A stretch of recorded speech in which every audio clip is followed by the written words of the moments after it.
So yes all students, a very good morning and welcome to Enlightened Educators. So ಇವತ್ತು ಬಂದು ಒಂದು important update ಅನ್ನು ಮಾತಾಡೋಕ್ಕೆ ಬಂದಿದ್ದೀನಿ. That is one thing is your makeup exams are announced. So ನಾನು ಬರೀ autonomous ಅಂತ ಅಂದ್ಕೊಂಡಿದ್ದೆ. I hope that was wrong assumption that I had and then I got to know that it was for all and ಎಲ್ಲರಿಗೂ announce ಆಗಿರುವಂಥದ್ದು VTU ಕಾಲೇಜಸ್ಸಿಗೂ ಕೂಡ. And as I congratulated yesterday Vidyashankar sir. Okay, so ಅವರಿಂದ ಇಷ್ಟೆಲ್ಲ ಸಾಧ್ಯ ಆಯಿತು. I am very happy and proud. But ಈಗ ನಿಮ್ಮ ಮೇಕಪ್ ಎಕ್ಸಾಮ್ಗೆ ಹೇಗೆ ಪ್ರಾಕ್ಟೀಸ್ ಮಾಡಬೇಕು ಅನ್ನೋಂಥದ್ದು ತುಂಬ ಜನಕ್ಕೆ ಕನ್ಫ್ಯೂಷನ್ಸ್ ಇರುತ್ತೆ. How do I have to study for makeup exam ನಾವು ಅಂತ. ಸೊ ಏನೂ ತಲೆ ಕೆಡಿಸ್ಕೋಬೇಡಿ. What is that first thing you have to do? ನೀವು ಫಸ್ಟ್ ಥಿಂಗ್ ಏನು ಮಾಡಬೇಕು ಅಂತಂದರೆ, first practice your question paper.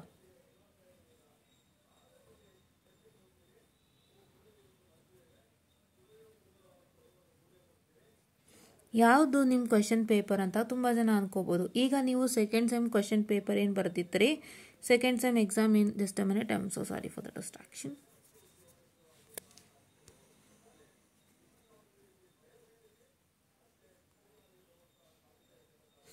ನನ್ನ ಕ್ವೆಶನ್ ಪೇಪರ್ ಯಾವುದಪ್ಪ ಅಂತ ನೀವು ಅನ್ಕೋಬೋದು. It is nothing but your second sem question paper, second bar first. ಯಾಕೆ ಫಸ್ಟು ತಗೋತಾ ಇದ್ದೀವಿ ಅಂದರೆ, ಈಗ ನೀವೊಂದು ಎಕ್ಸಾಮ್ ಏನು ಬರ್ತಿದ್ದೀರಾ ಅದರಲ್ಲಿ ಫಸ್ಟ್ ಸೆಮಿಸ್ಟರ್ದು ಕೂಡ ಎಕ್ಸಾಮ್ಸ್ ಅನೌನ್ಸ್ ಆಗಿರೋವಂಥದ್ದು, ಹೌದಾ? ಅದನ್ನು ನೀವು ಕೂಡ ಬರೆದಿದ್ದೀರಾ. ಸೊ ಹಾಗಾಗಿ ಅದಕ್ಕೆ ಮತ್ತೆ ಎಕ್ಸಾಮನ್ನು ಕೊಡ್ತಾ ಇರೋವಂತಹ ಕಾರಣದಿಂದಾಗಿ just a minute, I just have small clarification here. I share the pic for first and second ಸೆಮ್ಗೆ ಇದೆ. ಫಸ್ಟ್ ಆ್ಯಂಡ್ ಸೆಕೆಂಡ್ ಸೆಮ್ಗೆ ಅನೌನ್ಸ್ ಆಗಿರೋ ಅಂಥದ್ದು.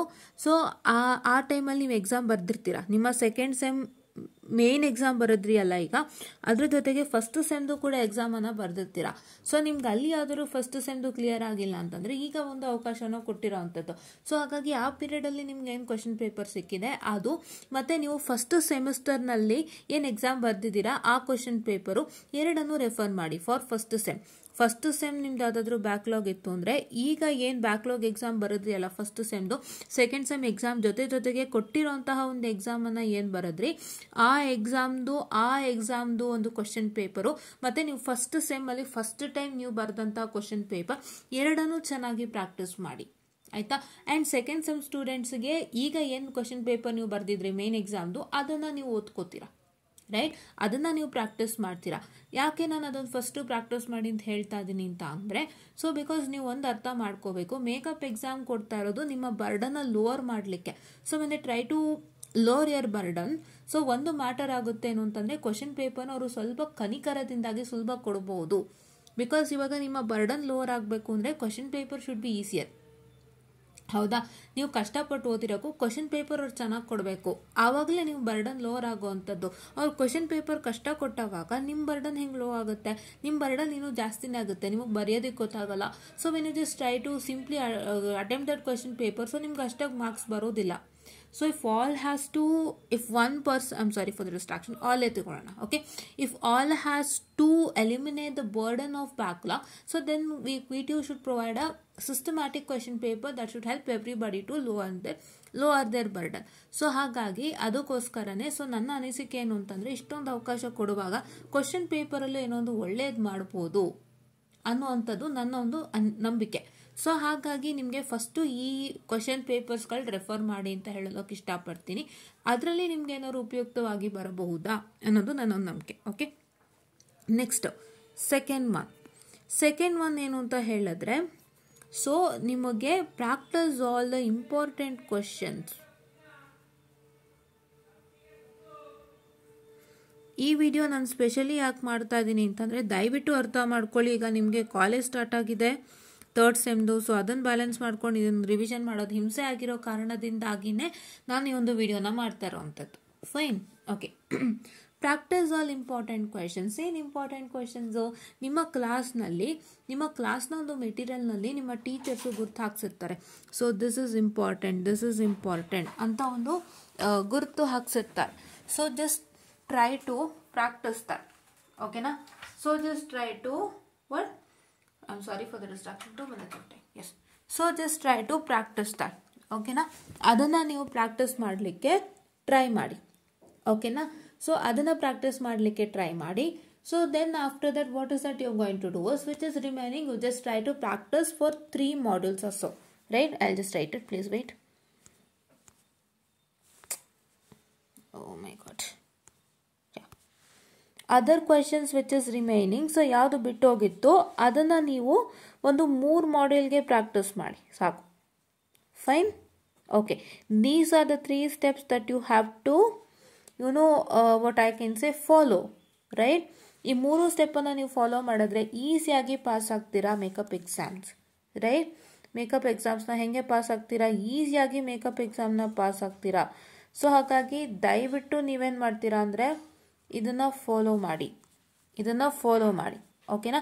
ಫಸ್ಟ್ ಸ್ಟೆಪ್ ನೀವೇನು ಮಾಡಬೇಕು, ಫಸ್ಟ್ ಸ್ಟೆಪ್ ನೀವು ಹಳೇ ವರ್ಷದ ಕ್ವಶನ್ ಪೇಪರ್ ಅಂದರೆ ನಿಮ್ಮ ಒಂದು ಏನು ಎಕ್ಸಾಮ್ ಬರೋದ್ರಿ ಈಗ ಆ ಕ್ವಶನ್ ಪೇಪರು, ಅದನ್ನು ಫಸ್ಟು ರೆಫರ್ ಮಾಡಿ. ಸೆಕೆಂಡ್ ಸೆಮ್ ಸ್ಟೂಡೆಂಟ್ಸ್ ಆದರೆ, ಫಸ್ಟ್ ಸೆಮ್ ಸ್ಟೂಡೆಂಟ್ಸ್ ಅಂದರೆ ಫಸ್ಟ್ ಸೆಮ್ದು ಯಾರಿಗಾದ್ರೂ ಬ್ಯಾಕ್ಲಾಗ್ ಇತ್ತು ಅಂತ ಹೇಳಿದ್ರೆ ಆ ಸ್ಟೂಡೆಂಟ್ಸ್ ಏನು ಮಾಡಬೇಕು, ನಿಮ್ಮ ಫಸ್ಟ್ ಸೆಮಿಸ್ಟರ್ನಲ್ಲಿ ಏನು ಫಸ್ಟ್ ಟೈಮ್ ಎಕ್ಸಾಮ್ ಕೊಟ್ಟರು ಆ ಕ್ವಶನ್ ಪೇಪರ್, ಮತ್ತು ಈಗ ನೀವು ಸೆಕೆಂಡ್ ಸೆಮ್ ಎಕ್ಸಾಮ್ ಬರೆಯುವಾಗ ನಿಮಗೆ ಏನು ಬ್ಯಾಕ್ಲಾಗ್ ಕ್ವಶನ್ ಪೇಪರ್ ಕೊಟ್ಟಿದ್ರು ಆ ಒಂದು ಕ್ವಶನ್ ಪೇಪರ್ ಎರಡನ್ನೂ ಚೆನ್ನಾಗಿ ಪ್ರಾಕ್ಟೀಸ್ ಮಾಡಿ, ಆಯಿತಾ?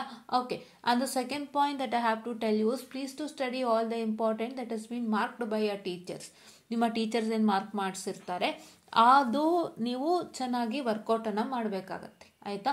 And the third step that you have to do as, so when you try to study all the important questions, ಎಲ್ಲೋ ಒಂದಿಷ್ಟು ಉಳ್ಕೊಳ್ಳುತ್ತೆ ರಿಮೈನಿಂಗ್, ಅಂದರೆ ಕೇಳಿಲ್ದೇ ಇರೋಂಥ ಕ್ವೆಶನ್ಸ್ ಉಳ್ಕೊಳ್ಳುತ್ತೆ ಅಲ್ವಾ, ಇಂಪಾರ್ಟೆಂಟ್ ಕ್ವೆಶನ್ಸ್ ಅಂತ ನಾವು ಕರಿತೀವಿ.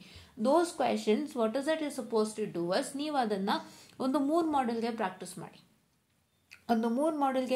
ಮಾಡಿ. ಇನ್ನೆರಡು ಮಾಡ್ಯೂಲ್ಗೆ ಇಂಪಾರ್ಟೆಂಟ್ ಕ್ವೆಶನ್ಸನ್ನು ಪ್ರಾಕ್ಟೀಸ್ ಮಾಡಿ. ಇಂಪಾರ್ಟೆಂಟ್ ಕ್ವೆಶನ್ಸೇ ಮುಕ್ಕಾಲು ಭಾಗ ಕವರ್ ಆಗಿಬಿಡುತ್ತೆ, ಒಂದು ಮಾಡ್ಯೂಲ್ ಮುಕ್ಕಾಲು ಭಾಗ ಕವರ್ ಆಗುತ್ತೆ, ಅದನ್ನು ನೀವು ಓದ್ಕೊಳ್ಳಿ, ಆಯಿತಾ?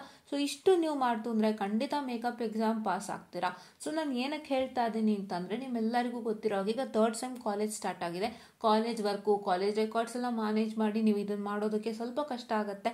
ಸೊ ಹಾಗಾಗಿ ನೀವು ಅರ್ಥನ ಮಾಡ್ಕೊಳ್ಳಿ. ದಯವಿಟ್ಟು ಆದಷ್ಟು ಬೇಗ ನೀವು ಇದೊಂದು ಪ್ಲಾನನ್ನು ಫಾಲೋ ಮಾಡಿ.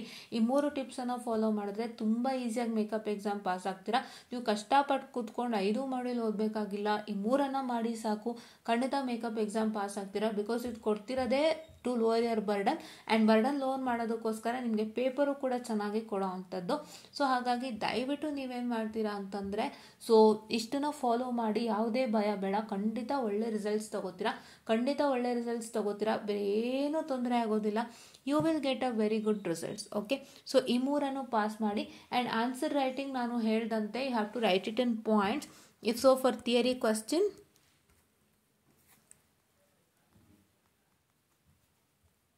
ಓಕೆ, ಪಾಯಿಂಟ್ಸಲ್ಲಿ ಆನ್ಸರ್ಸ್ ಬರೀತೀರಾ. ಪ್ರಾಬ್ಲಮ್ಸ್ಗಾದರೆ don't forget to write the SI units, right?